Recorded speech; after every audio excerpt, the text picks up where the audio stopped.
In fact, this game served as my introduction to Sonic and resulted in me getting Sonic the Hedgehog Genesis, and we all know how good of a decision that was. I guess it's time to get this one out of the way. What is this? Is a question I assume most people ask when they see this game for the first time. I always felt like it was a bit lost to time. If someone wants to play Sonic 1, it's more likely they'll play it on one of the many compilations that have been released, or via the smartphone remake headed by Christian Whitehead. And if someone just wants to play a Sonic game on their GBA, well, they're probably just going to play the Advance series. So that leaves us in a weird zone where no one really cares about it. Trying to look up anything about this game is a complete nightmare. Since it has Genesis in the title, it causes the original release to be brought up, and adding GBA to it brings up a homebrew that we'll talk about a bit later. On top of that, there's very few places online where it's even mentioned, and I think I know why.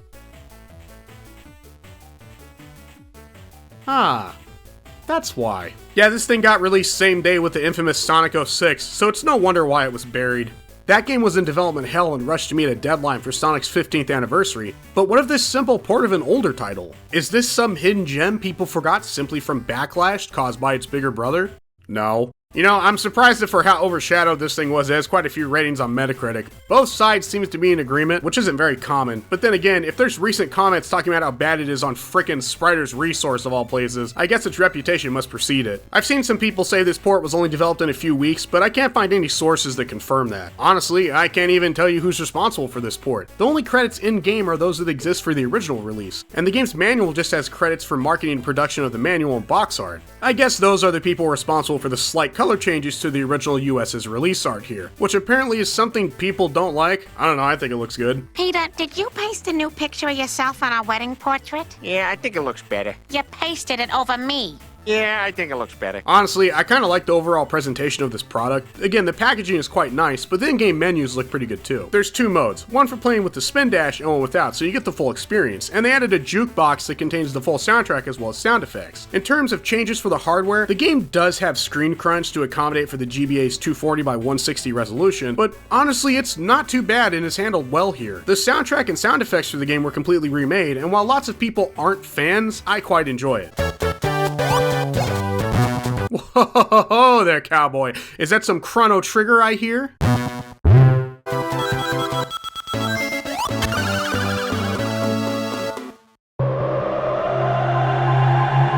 I found this version's music and sound effects charming in their own way. That is a fairly subjective opinion, but so far so good, right? It's got positive things going for it, clearly, so it must not be that bad, right? No. This version of Sonic 1 is an absolute mess, and the features it adds don't make up for what it takes away. While it does have its own form of a stage select, it's effectively worse than the traditional one used with the stage select code from the original, and all of the cheat codes have been removed, meaning there's no debug mode available here. They also technically lie on the back of the box. This part where it says you'll be able to save your progress and high scores is only a third of the way true. If you start a run, the game will save your progress after each level, allowing you to save, quit, and resume whenever you want. However, once you clear Final Zone or get a game over and don't continue, it doesn't save anything you've done, like lives, score accumulated, or Chaos Emeralds you've collected. It'll save every zone you clear, allowing them to be selectable from the stage select, but the way the back of the box is worded, it leads you to thinking that it saves similar to how Sonic 3 does, when in actuality, it's a continue feature so you can pick up where you left off. I guess it's technically not a lie, but it's very misleading. But let's be real here. You probably already know. You're likely waiting for me to discuss it, the reason why this port lives in the limited infamy that it does.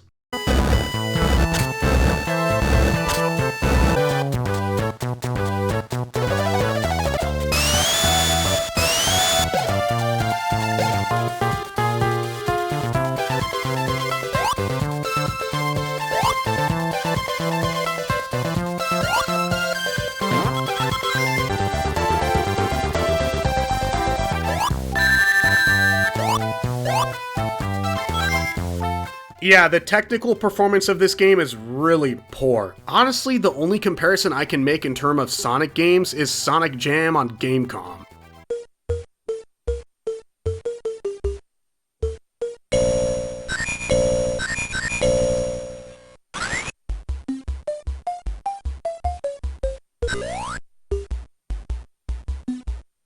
It's not quite as bad as that pre-alpha build released to stores, but it's got some massive issues with slowdown and performance. For starters, even when things are running smoothly, everything just feels like it's underwater, which gets magnified in areas that are actually underwater, but we'll get to that. It doesn't even seem related to what's actually on screen either. Look at this BS, why are these breakable blocks causing slowdown? You know, breaking all 12 of the blocks here in one go is an achievement in the Android version, and yet here it's so easy to do. There's also issues with platforms just popping in. This seems to happen a lot above bottomless pits. The slowdown also causes issues with the game's physics. It'll mess up momentum and make it so you can't move fast enough to clear some obstacles. Just look at this part in Scrap Brain Zone here. All these moving platforms are causing the game to slow down, and I clearly need to jump off here and clear this gap, but because of the slowdown, I'm not able to gather enough momentum, so instead I hit the ceiling and plummet to the pit below. How is this even my fault? Slowdown also affects the in-game timer. It's really bad in Labyrinth Zone thanks to the slow movement being magnified even more by the water, but I noticed it felt like some Labyrinth Zone acts took me forever, way longer than what the timer said. As it turns out, that's actually the case. For Act 1, the game tells me I took almost 5 minutes, yet by checking time codes in Vegas here, I can see it was closer to 7. That's another thing too, the music is frequently out of sync with the gameplay. I've only ever seen this with a few PSP titles, but that's a loading issue there. Not really sure what's going on here, but it is most noticeable in the end sequence. There's also a weird issue with sprite flicker. It's most prominent during the underwater sections of Labyrinth Zone, but you can easily see it on the Zone Act intro screen at the start of each level. There's also a lot of balancing issues. It's mainly in the Eggman fights. It's pretty easy to get stuck on top of him and continuously damage him, which to my knowledge isn't a thing in the original. I guess it makes up for the fact the Labyrinth Zone boss fight is 100% bullshit.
You son of a bitch.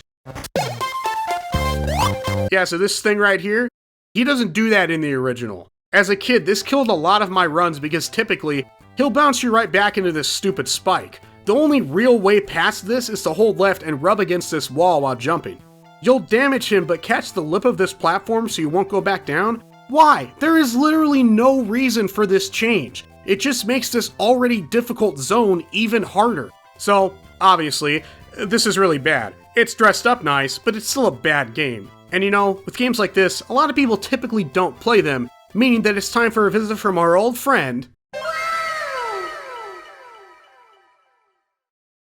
So the jukebox in this game has to be unlocked, and it's said everywhere online that you do so by collecting the Chaos Emeralds. This is not correct. This is stated everywhere, and as a kid, I did believe it. I mean, it sounds right to me, but the simple fact is, it isn't. And a part of me kind of knew that. Just to prove my point, I did it again this time to show that it really is not the case.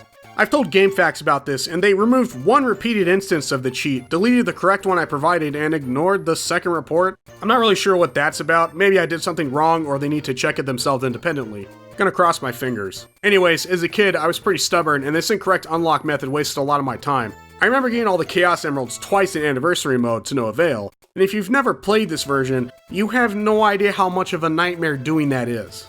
This port's special stages consist of nearly every issue seen in the rest of the game all at once. Physics fill off, the game will frequently miss inputs, sound effects are straight up missing, and the screen crunch actually affects these stages since it cuts off the view too much. Unless you have these layouts memorized, you're likely to take the wrong path and exit. I wouldn't have been able to clear these without the use of save states.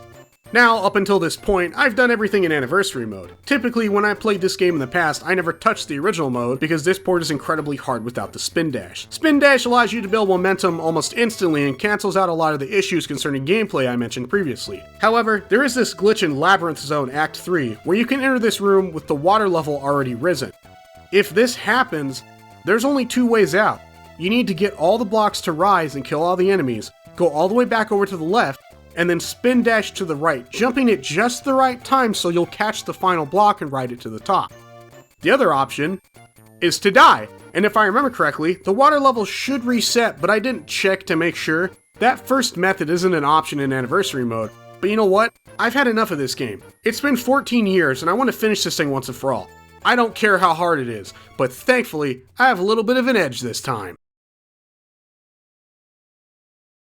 Alright, it is currently 4:30 a.m. I just beat the original mode, and as you can see, I didn't get all the Chaos Emeralds.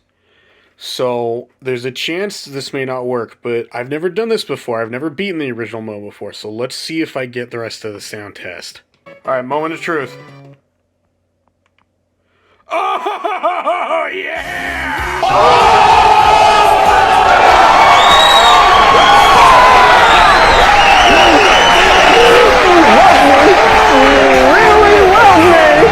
Well, I guess that's another childhood game conquered for me. The completed jukebox isn't really worth getting, in my opinion. Certain sound effects cause graphical glitches in the background, and many are labeled as not used that are missing from the respective areas in this port. Why would you label them as not used in an area the player has access to? That just comes across as unnecessarily volunteering information. So, what do I think of Sonic the Hedgehog Genesis? This is shit. Yeah, this isn't good, and is the worst way to play Sonic 1 that I know of. Most fans found it completely offensive, and it was so bad Stealth famously made a proof of concept showing that you could port Sonic 1 to the GBA competently. Hey, so I'm currently editing the video, and I didn't plan to stick this in here or anything, but I just captured footage for the segment where I talk about the Stealth port, and I'm kind of in awe. I literally cannot believe how well this runs. I'm kind of blown away. If you really want to play Sonic 1, I suggest you just play the smartphone version. It's free with ads nowadays, and you shouldn't let the touchscreen controls deter you. The game is still great, even if you don't own a Bluetooth controller. Now, do I think this is the worst Sonic game? No. But that's because I can't imagine something being worse than Sonic Jam on Gamecom. It's definitely in the top 3 along with that Nokia N-Gage version of Sonic Advance with the horrible screen crunch. I don't get this. Why would you even port this here? This game needs a horizontal view, not a vertical one. Hey, you guys know what kind of game would actually work with this aspect ratio?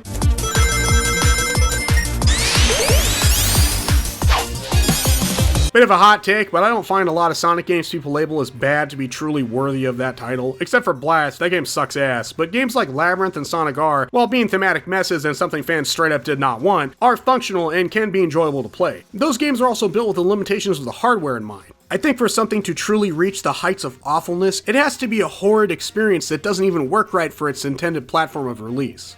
That being said, I kinda learned a lesson thanks to Sonic the Hedgehog Genesis. I remember begging my mom in Walmart to buy it because of this blurb on the back of the box saying you could play the game that started it all. If only I had known back then that that was just marketing and wasn't at all indicative of a game's real quality. It sure taught me a valuable lesson when it comes to making smart This was the first DS game I ever bought. Sega would go on to repeat the 06 Genesis situation 8 years later with the release of Sonic Boom, Rise of Lyric, and Shattered Crystal in 2014. Again, rushing a set of games to hit the same deadline. In more recent years, they've hired competent people that know what they're doing that are able to turn out games like Mania and the smartphone remasters that fans genuinely want. I'm not too sure if they've learned their lesson, if Sonic Forces level designs are anything to go by. My hope is that they stop rushing games to meet deadlines no one but them actually cares about, and take their time to create worthwhile experiences that can have a lifespan outside of the first few weeks of release. Not only does Sonic deserve better, but not even the big boys can get away with that.